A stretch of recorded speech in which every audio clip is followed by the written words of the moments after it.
Assalamualaikum warahmatullahi wabarakatuh. Izin Mas dan Mbak, perkenalkan nama saya Rania Anindya-Sari dengan NIM G002435 dari kelompok A6. Di sini saya akan mempresentasikan tentang laporan anatomi yang terakhir atau laporan praktikum yang ketiga. Kita lanjut saja.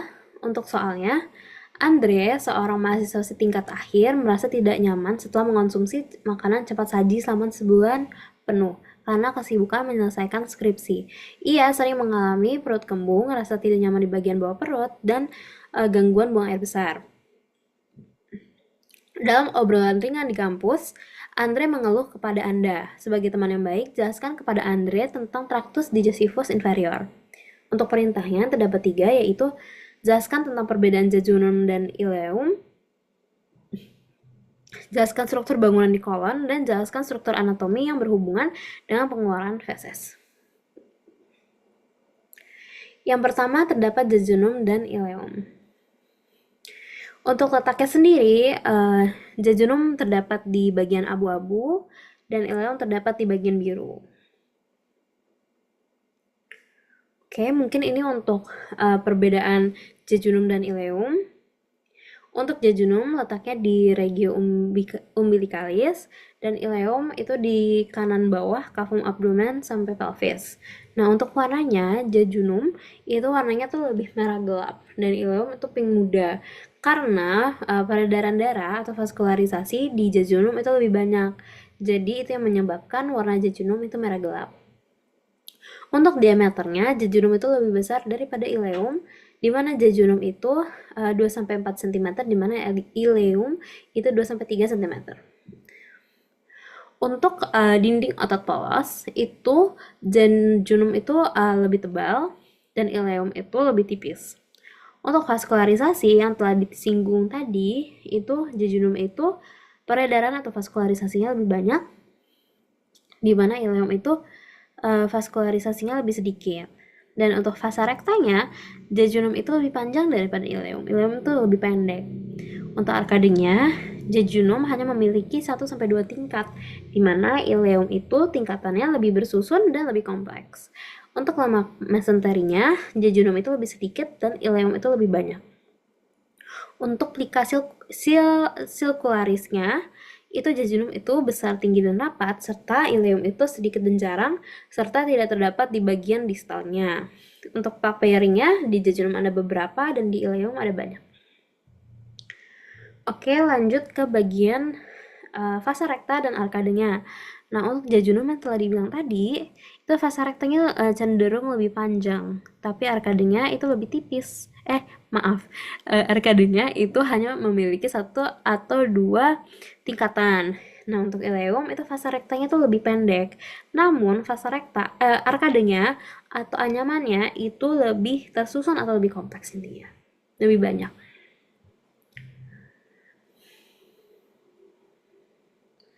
Oke, sekarang aku akan pindah ke sekum. Nah, di sekum sendiri itu ada orifisium. Orifisium ileosekal. Itu adalah tempat pintu masuk dari ileum. Lalu itu tempatnya berada di frenulum ileosekal dan terdapat di bagian valvula ileosekal juga. Untuk di bawahnya di bagian inferiornya sedikit itu ada orifisium appendix veriformis. Oke. Lalu di gambar yang kanan terdapat ada Taenia mesocolicanya, Taenia aumentalis, terus ada sekumnya, ada Taenia liberanya. Oke. Maaf, untuk vaskularisasi itu di sekum itu arterianya tuh arteri appendicularis, cabang arteri sekalis posterior, cabang arteri ileosecalis yang merupakan cabang dari arteri mesenterika superior. Untuk venanya itu vena appendicularis yang akan menuju ke vena caecalis posterior. Untuk inervasinya atau plexusnya, di simpatisnya tuh ada nervus panicus minor dan parasimpatisnya ada nervus Oke, kita akan pindah ke appendix. Oke, pertama kita akan membahas tentang letak appendix itu sendiri. Nah, letak appendix ini ada dua, ada menurut garis Monro-Peter dan menurut garis Lanz. Oke, kalau misalnya menurut garis Monro-Peter itu diukur dari sias spina iliaca anterior superior dextra ke umbilicus. Nah, di situ setelah ditarik garis itu dihitung di sepertiga lateral garis. Nah, itu merupakan titik appendix. Nah, lalu ada menurut garis Lanz itu diukur dari sias dextra sampai sias sinistra. Nah, lalu akan diambil 1/6 lateral titik lateral yang di situ dipercaya untuk menjadi titik dari appendix.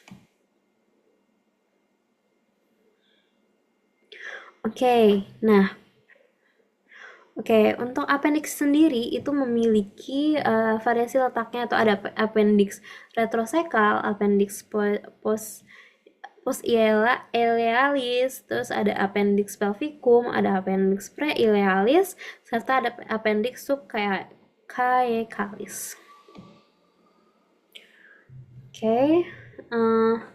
Untuk appendix retroseccal ini merupakan appendix yang mengarah ke atas, itu tuh merupakan bentuk paling umum.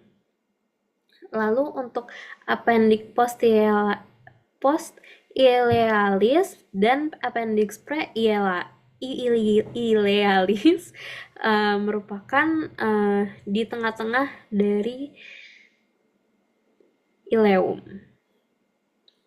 Tengah-tengahnya terdapat ileum. Dan appendix subcaecalis itu merupakan terletak di descendens ke caudal atau ke bawah, dan appendix pelvicum mengarah ke bawah melewati psoas mayor.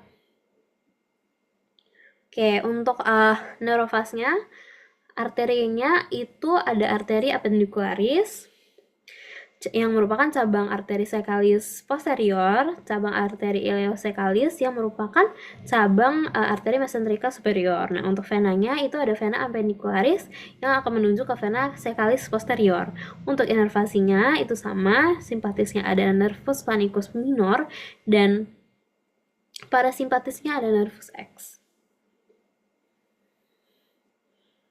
Oke, kita akan lanjut ke kolon. Nah, kolon ini terdapat, yang pertama ada kolon ascendent.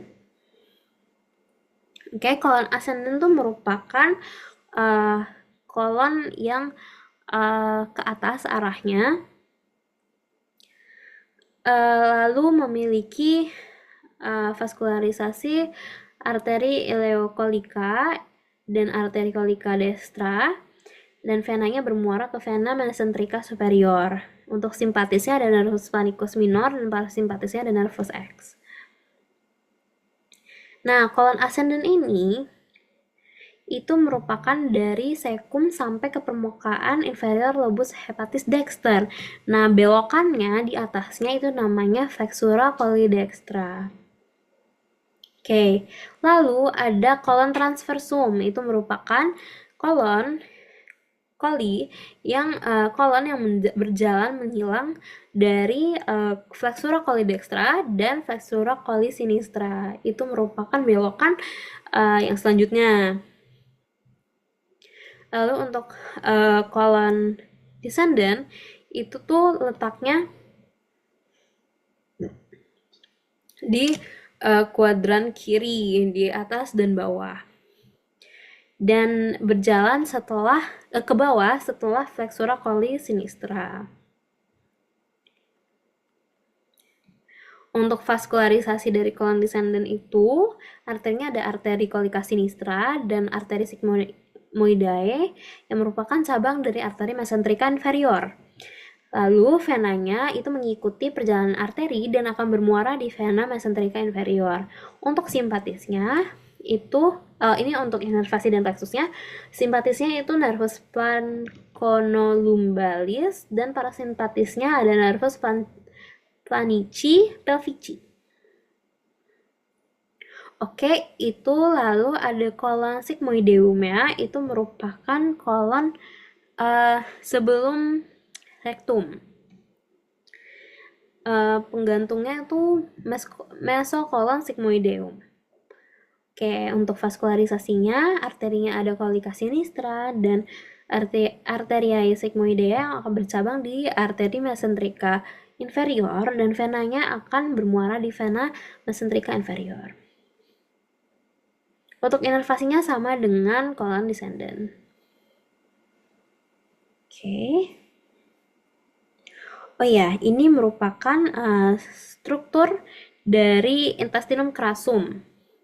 Terdapat incisura itu seperti cekungan ke dalam. Lalu ada Haustra coli itu seperti gelembung-gelembungnya. Lalu terdapat plica semilunares coli, yaitu di dalamnya kolon dan bentuknya itu seperti kayak sekatnya gitu.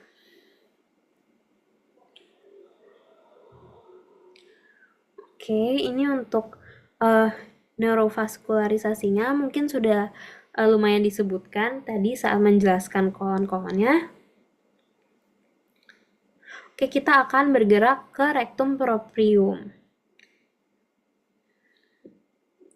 Nah, di rectum proprium ini itu terdapat dua flexura yang sering disebut, yaitu flexura sacralis dan flexura perinalis atau flexura anorektal, yang kalau misalnya dilihat dari sisi lateral itu bentuknya akan seperti S. Nah, flexura anorektal ini akan membantu menjaga tinja melalui tonus otos puborectalis. Oke. Lalu terdapat zona transisi dari rektum ke kanalis analis yang ditandai oleh linea anorektalis. Nah, area ini dicirikan dengan adanya perubahan dari plica transversalis recti menjadi plica longitudinal anal kanal. Oke, terakhir kita akan bergerak ke kanalis analis.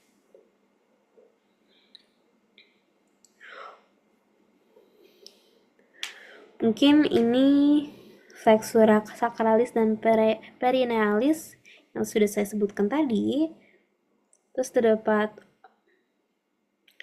lalu di kanalis analis terdapat plica transversalis recti. Terdapat 3, superior, media, dan inferior. Kalau misalnya digabung akan jadi namanya katup Houson.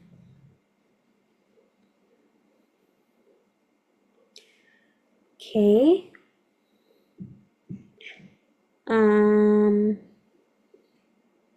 Oke, baik. Lalu di kanalis analis sendiri itu terdapat zona.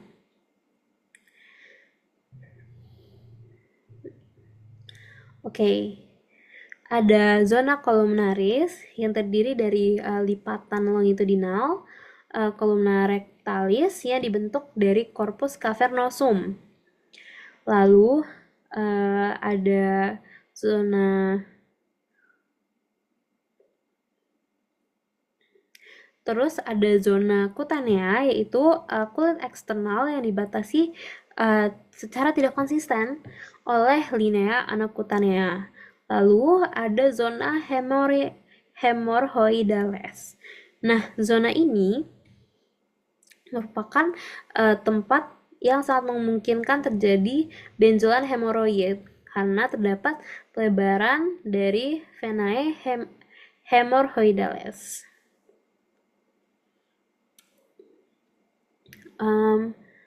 Oke. Dan yang terakhir terdapat beberapa vaskularisasi Ada vena mesenterica inferior, vena iliaca interna, vena pudenda interna, vena rectalis media, vena rectalis inferens, dan vena rectalis superior, dan vena cava inferior. Untuk arterinya terdapat arteri rectalis superior, arteri iliaca interna, arteri rectalis media, serta arteri rectalis inferior.